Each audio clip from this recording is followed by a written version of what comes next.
છોટાઉદેપુર જિલ્લાના નસવાડી તાલુકામાં નવી બસ વ્યવસ્થા શરૂ કરવાની સાથે શાળાના ઓરડા બનાવવા સહિતની માંગણી સાથે આદિવાસી સમાજના લોકોએ ઢોલ વગાડીને ભારે સૂત્રોચ્ચાર સાથે મામલતદારને આવેદનપત્ર આપ્યું હતું।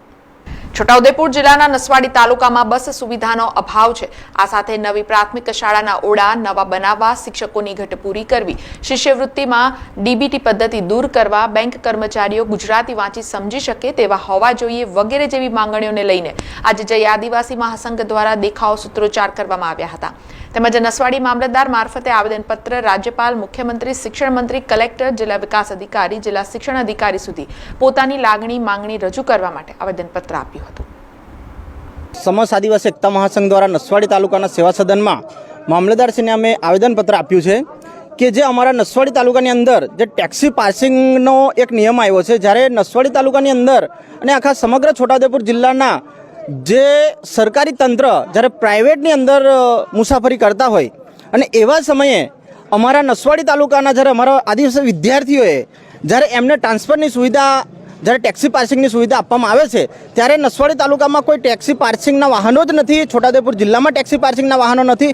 એના લીધે અમારા વિદ્યાર્થીઓએ આજે 3-3, 4-4 અને 5-5 કિલોમીટર સુધી ચાલીને ભણવા જવા માટે મજબૂર છે। જ્યારે સરકારનો નારો છે કે સૌ આગળ વધો, શિક્ષિત બનો, સંગઠિત બનો, ત્યારે અમારે બી એક સરકારને અમારી એક નાનકડી માંગ છે કે જે ટેક્સી પાર્સિંગની સુવિધા છે એને થોડા નિયમો હળવા કરી અને આરટીઓ દ્વારા થોડા નિયમો હળવા કરે અને અમારી જે ટેક્સી પાર્સિંગની સુવિધા છે એને જે ટ્રાન્સફર સુવિધા જે પહેલાં રીતે ચાલતી હતી એ રીતે શરૂ કરે એવી અમારી સરકારશ્રીની માંગ। જિલ્લાની અંદર બી અમુક સ્ટાફ ખાનગી વાહનોમાં જાય છે તો અમારા બાળકોને પણ આ સુવિધા મળે, ટેક્સી પાર્કિંગની સુવિધા મળે એ હેતુથી આવેલા છે।